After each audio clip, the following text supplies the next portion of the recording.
ज्ञानाचे कॅलिडोस्कोप या audio YouTube मालिकेच्या 10व्या भागात आपले स्वागत आहे. आज आपण आपल्या मेंदूतल्या एका महत्त्वाच्या भागाविषयी समजून घेणार आहोत आणि आजच्या विवेचनाचं शीर्षक अर्धवट मुद्दाम देतोय आणि त्याच्यापुढे त्या आपल्या मेंदूच्या भागाचं नावसुद्धा मी सांगतोय आहे. जेथे जातो तेथे डॅश हायपोथॅलमस. आपले आजी आजोबा आजही असतील, तसेच आपल्याकडे लहान बच्चे मंडळी असतील तर आजी आजोबांच्याही पूर्वीपासून आणि आज आपल्या घरात असलेल्या अगदी छोट्या बाळानंतरसुद्धा आपल्या सगळ्यांच्या मेंदूतील एक भाग अपरिहार्यपणे होता आहे आणि असणार आहे. याच भागाला हायपोथॅलमस असे म्हणतात. आपल्या मेंदूतील या भागाचे वर्णन खालीलप्रमाणे आहे. Your hypothalamus, a structure deep in your brain, acts as your body's smart control coordinating center. Its main function is to keep your body in a stable state called homeostasis. It does its job by directly influencing your autonomic nervous system or by managing hormones. या आपल्या मेंदूतील भागाचे आपल्या दैनंदिन जीवनातील कार्य आणि आपल्या शरीरातील महत्त्वाच्या अवयवांचे कार्य आणि अनेक शरीर संस्थांचे कार्य या सगळ्यांवर हायपोथॅलमसचा ताबा असतो. हा हायपोथॅलमस बद्दलची अगदी खुलासेवार माहिती जशी गुगलवर आहे तशीच रीडर डायजेस्टच्या आपण आणि आपले शरीर या पुस्तकातूनही मिळेल. मात्र आपल्या आत्ताच्या विवेचनातून आपण शरीरशास्त्राचे किंवा शरीररचनाशास्त्राचे धडे घेणार नाही हे नक्की. हायपोथॅलमसच्या इंग्रजी माहितीचा सर्वसाधारण मराठी अनुवाद पुढीलप्रमाणे आहे, जो आपल्या सगळ्यांच्या विवेचनासाठी महत्त्वाचा आहे. तो आहे, आपला मेंदू आणि बाकीचे संपूर्ण शरीर यांच्यामध्ये सदा सर्व काळ ताळमेळ ठेवण्याची जबाबदारी हायपोथॅलमस पार पाडत असते. त्याचप्रमाणे बाह्य जगात ज्या काही कृती आणि हालचाली आपल्याला करायच्या असतात त्यासाठीचे शरीरातील महत्त्वाच्या अवयवांकडून पूरक साथ आपल्याला वेळोवेळी मिळेल असा समन्वय हायपोथॅलमस राखत असतो. तसेच स्वायत्त मज्जासंस्थेवर म्हणजे ऑटोनॉमिक नर्वस सिस्टीमवर सुद्धा हायपोथॅलमसचा ताबा असल्याने आपल्याला भूक आणि तहान लागल्याची जाणीव होते. आपण थकलो असून विश्रांती किंवा झोपेची गरज आहे असा संदेशही याच हायपोथॅलमसकडून येत असतो. आपल्याला भिन्नलिंगी व्यक्तीविषयीचे आकर्षण वाटणे या जाणीवाही याच्याच माध्यमातून होत असतात. आपण खरे तर ठरवून आपल्या हृदयाचे ठोके वाढवू किंवा कमी करू शकत नाही. एका मिनिटात किती श्वास घ्यायचे यावरही आपला अतिशय नगण्य ताबा असतो.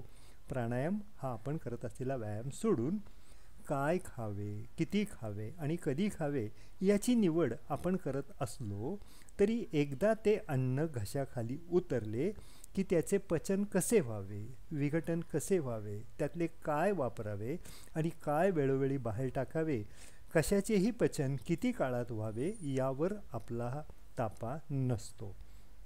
पण आणि हा पण इतका विचित्र आणि गुंतागुंतीचा आहे की आपल्या कल्पना, समज, धारणा, दृष्टिकोनांमध्ये आपण जे काही स्वीकारलेले आहे, साठवलेले आहे आणि सतत वापरत असतो ते जे काही भाग असतात त्यांच्यामुळे आपल्या ब्लड सर्क्युलेशनमध्ये आणि हृदयाच्या गतीमध्ये, आपल्या श्वासोश्वासामध्ये, पचनसंस्थेमध्ये, अन्नाच्या पचनात आणि विघटनात सुद्धा फरक होत जातो. असा फरक जरी आपला हायपोथॅलमस करत असला तरी आपल्या मेंदूमध्ये जे काही विचार आपण करत असतो त्यामुळे निर्माण होणाऱ्या भावनांचे भावना हायपोथॅलमसला उत्तेजित करत राहतात. अशा उत्तेजनेमुळेच काही वेळा आपला BP वाढतो किंवा कमी होतो, श्वास भराभर घ्यायला सुरुवात होते किंवा घेतलेला श्वास अपुरा आहे अशी जाणीव होते, गुदमरल्यासारखे वाटते, काही प्रसंगी वॉशरूमला जावेसे वाटते तर कधीकधी टॉयलेटला पळायची सुद्धा घाई होते. सगळ्या शरीरावर घाम तरी येतो किंवा तळपाय आणि हात घामाने उलसर होतात. अचानकच पोट गच्च झाल्यासारखे वाटते तर कधीकधी पोटात खड्डा पडल्याची जाणीव होते. आपण थरथरू लागतो किंवा हातापायाला कापरे भरून कंप जाणवू लागतो. अशा सगळ्या घडामोडींकडे आपण जर शारीरिक बिघाडाची किंवा आजाराची सुरुवात म्हणून पाहिले तर डॉक्टरकडच्या चक्रा सुरू होतात. त्यांच्याकडच्या आणि लॅबोरेटरी तपासण्यातून फार काही बिघाड नाही असा निष्कर्ष आला की नक्की जे काही होतंय ते का होतंय अशी शंका उचल खायला लागते. अशी शंका बाळगण्याची खरे तर गरज नसते. का गरज नसते याचेही कारण आपण आता समजावून घेऊया. एकतर आपल्या मनातील विचार आणि भावना आपल्या शरीरावर परिणाम करतात याचाच आपल्याला अनेकदा पत्ता नसतो. दुसरे म्हणजे या विवेचनाच्या सुरुवातीला हायपोथॅलमसच्या कामाचा एक महत्त्वाचा मुद्दा आपण ऐकला असला तरी तो परत एकदा मांडतो. आपल्या आसपास जे काही घडते त्याचे आपण करत असलेले आकलन, त्यामुळे आपण करत असलेले विचार आणि त्यामुळे निर्माण होणाऱ्या भावना आपल्याला कृती करायला प्रेरित करतात किंवा भाग पाडतात हे आपण आधीच समजावून घेतले आहे. आपले विचार आपण ज्या प्रकारे कशाचेही आकलन करतो, परसीव करतो, तसे असण्याने त्याला साजेशा भावना निर्माण होतात हेही उघडच आहे. आपल्या बिलीफ्समध्ये जर अवास्तविक, अतार्किक आणि व्यवहारी शहाणपणाचा अभाव असणाऱ्या समज, कल्पना किंवा धारणा असतील तर विचारांचे स्वरूपही बदलते. अशा वेळी निर्माण होणाऱ्या भावना या हटवादी, एककल्ली, स्वतःचे खरे करणाऱ्या, साधारण परिस्थितीला भयंकर किंवा महाभयंकर समजणाऱ्या, आपली किंमत कमी करणाऱ्या असण्याने सहन करायला अवघड होतात. जेव्हा हे चक्र वारंवार सुरू राहते तेव्हा हायपोथॅलॅमस उत्तेजित होतो आणि शरीरातल्या आणि सगळ्याच महत्त्वाच्या अवयव आणि संस्थांना ज्या आज्ञा देतो, कमांड देतो, त्यांचा उद्देश बाह्य उत्तेजनेला तोंड देण्यासाठी, सामोरे जाण्यासाठी शरीराला तयार करणे असेच असते. मग भीती वाटली की पळून जाण्यासाठी हातापायात ताकद यावी म्हणून ब्लड प्रेशर वाढलंच पाहिजे. आपल्यावर अन्याय झाला अशा समजाने लढायला उभे राहायलाच पाहिजे म्हणून परत एकदा ब्लड प्रेशर वाढून सगळ्या स्नायूंचा रक्तपुरवठा वाढवावा लागतो. नुसता बीपी वाढून चालत नाही तर किती दूर पळावे लागेल किंवा किती वेळ लढावे लागेल म्हणून श्वासोश्वाससुद्धा जोराने होणे अपेक्षित असते. आता मला वाटलेली भीती चुकीची होती किंवा माझ्यावर अन्याय झाला हा माझाच गैरसमज होता अशी जाणीव झाली की भावनांचा आवेग ओसरतो, विचारांची गती कमी होते आणि हायपोथॅलमसची उत्तेजनाही कमी कमी होत जाते.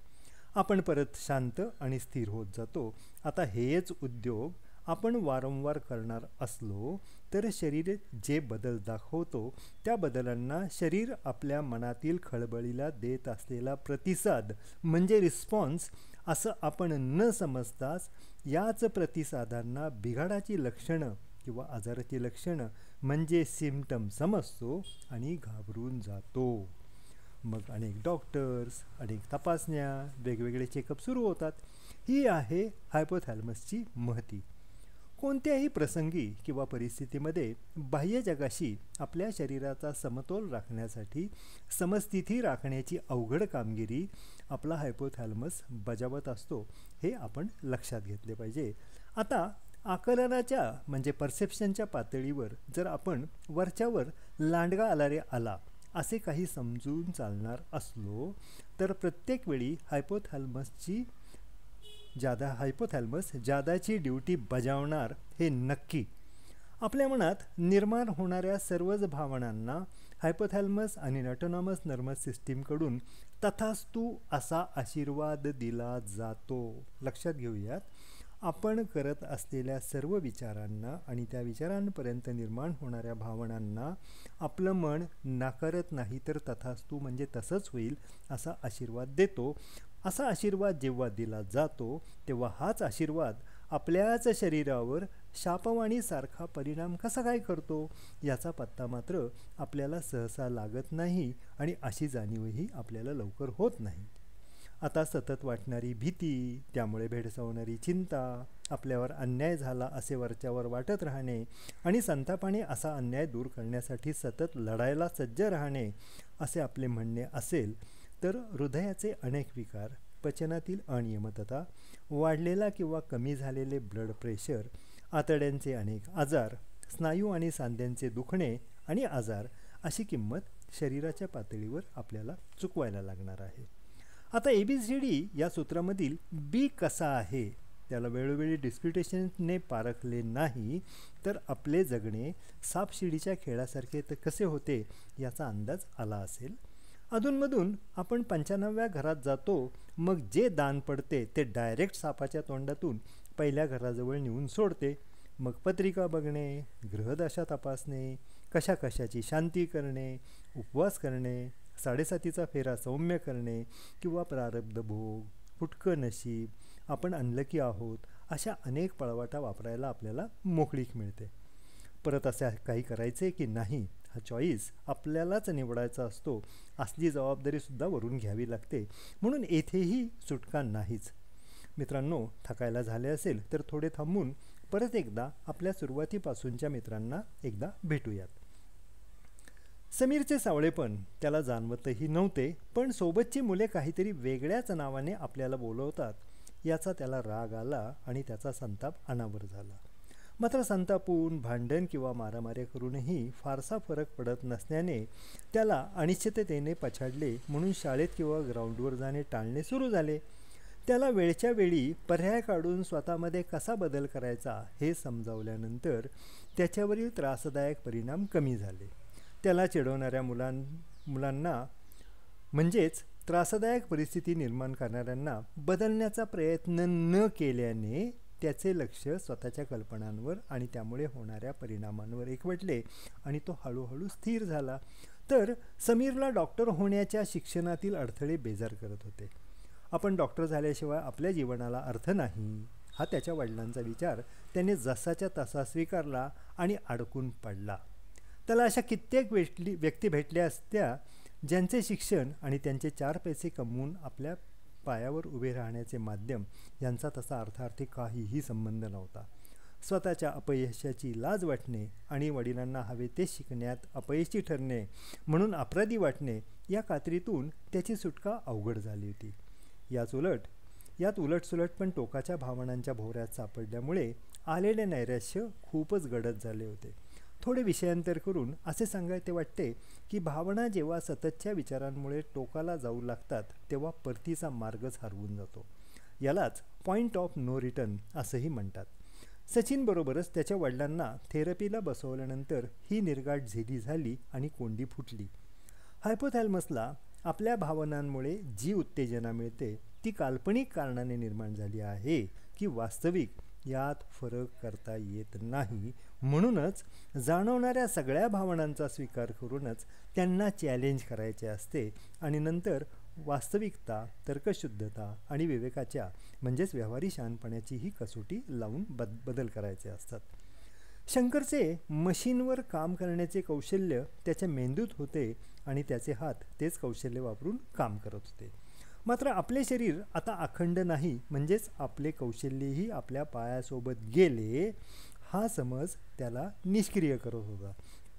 पण अनेक व्यक्ती दुर्दैवाने जेव्हा एखाद्या अवयव गमावून बसतात ते लौकिक अर्थाने थोड्या काळाने परत कामाला लागतानाही दिसतात. मात्र आपणच स्वतःविषयी जी कल्पना किंवा समज स्वीकारतो आणि त्याच्या विरुद्धचे पुरावेही मान्य करत नाही तेव्हा अशा व्यक्तीला परत एकदा मूळ पदावर आणणे अशक्य नसले तरी बरेच किचकट आणि गुंतागुंतीचे होते. टोकाच्या भावना आपल्याला आंधळे करतात, म्हणजे इतर पर्यायच नाहीत अशा स्थितीत आणून सोडतात. हे सचिन आणि शंकरच्या उदाहरणांवरून लक्षात येईल. संपतरावांनी भागीदारीतून सगळ्यांना वेगळे करण्याची जी घोषणा केली तेव्हाच प्रत्येकाला समान भांडवल मिळेल अशी वाटही मोकळी करून दिली होती. पण आपल्याला एकट्याला व्यवसायाची सगळी जबाबदारी पेलणार नाही असा स्वतःविषयीचा ठाम समज थोरल्याला चिंताग्रस्त करून गेला. तर भागीदारी बंद करण्याचा निर्णय फक्त एकच व्यक्ती कसा काय घेऊ शकते या समजाने मधला मुलगा संतापला होता. या दोन्ही मुलांना व्यवस्थित समजावले नसते तर चिंताग्रस्त थोरला काही काळाने संतापून सोडायला पेटला असता. तर संपतरावांनी मी मुळात हा व्यवसाय सुरू केला असल्याने, मीच मॅनेजिंग पार्टनर असल्याने निर्णय बदलणार नाही अशा वेळी संतापलेला मधला मुलगा काही काळाने चिंतेला बळी पडला असता. ही तिन्ही मुले त्यांच्या सध्याच्या मनस्थितीमुळे आजपर्यंत आपण जे काही शिकलो त्याचा विसर पडल्यासारखीच वागत होती. अजय जेव्हा रूपाला पहिल्यांदा भेटला तेव्हा 17 वर्षांचा होता. मात्र तोपर्यंत आपल्यासोबत कोणीही नसल्याची जाणीवही त्याला झालेली नव्हती. पण रूपाची भेट होऊन जेव्हा परिचय वाढत गेला तसतसा त्याला जी निश्चितता वाटू लागली, ती रूपाने आधी करिअर महत्त्वाची म्हणून जी थोडीशी वेगळी वाट पकडली, त्यामुळे अजय अनिश्चिततेच्या आहारी जाऊन स्वतःला असुरक्षित समजू लागला. खरे तर दोघांचं पुण्यात येण्याचा हेतू एक समानच होता, पण अजयला मात्र आपल्या सगळ्याच उद्दिष्टांपैकी महत्त्वाचे कोणते आणि दुय्यम कोणते अशी निवड करता आली नाही. त्याने स्वतःचे बरे वाईट करून घेण्याची धमकी रूपाच्या मनात भविष्यकाळातील त्याच्या स्वभावाची चुणूक दाखवत आहे याची खरं तर त्याला जाणीव पण झाली नाही. समजा अजयने आत्महत्येचा प्रयत्न केला असता तरी त्यातून तो काय साध्य करणार होता, हा प्रश्न लक्षात घेण्यासारखा आहे. आपण कोणते समज बाळगायचे, कोणत्या कल्पनांना जवळ करायचे याचा विचार केला, आपल्या कल्पना समजांमध्ये बदल केला तर आपल्या हायपोथॅलमसमध्ये त्याचे ठरलेले काम सहजपणे करण्याची क्षमता असते. मात्र आपल्याकडून त्याला जो अतिरेकी भार दिला जातो आहे तो कमी केला तर आणखीन जास्त ते काम करता येईल. असे झाले की आपले शारीरिक आरोग्य आणि सगळ्या संस्थांचे कार्यसुद्धा, संस्था म्हणजे शरीरांतर्गत असलेल्या अनेक फॅकल्टीज, कार्यसुद्धा सुरळीतपणे सुरू राहून अनपेक्षित मनोकायिक आजार म्हणजे सायकोसोमॅटिक डिसिजेस आपल्यापासून दूर राहतील असा बोनसही आपल्याला मिळणार आहे. आजचे विवेचन थोडेसे किचकट आणि गुंतागुंतीचे होते याची मला जाणीव आहे, पण आपल्या मनाचा किंवा मेंदूचा आपल्या शरीरावर फारसा परिणाम होत नाही हा भ्रामक समज आपले अनेक मार्गाने आहित करू शकतो, हे थोडक्यात सांगण्याचा इथे प्रयत्न केलेला आहे. तुम्हाला जर हे विवेचन आवडले असेल तर आपापल्या मित्रपरिचितांना जरूर फॉरवर्ड करा. काही शंका किंवा अडचणी असतील तर त्या मला कळवा, त्यांचे निराकरण करण्याचा प्रयत्न करील. चॅनलला अजूनही सबस्क्राईब केलं नसेल तर तसं करा. पुन्हा भेटूच, तोपर्यंत धन्यवाद.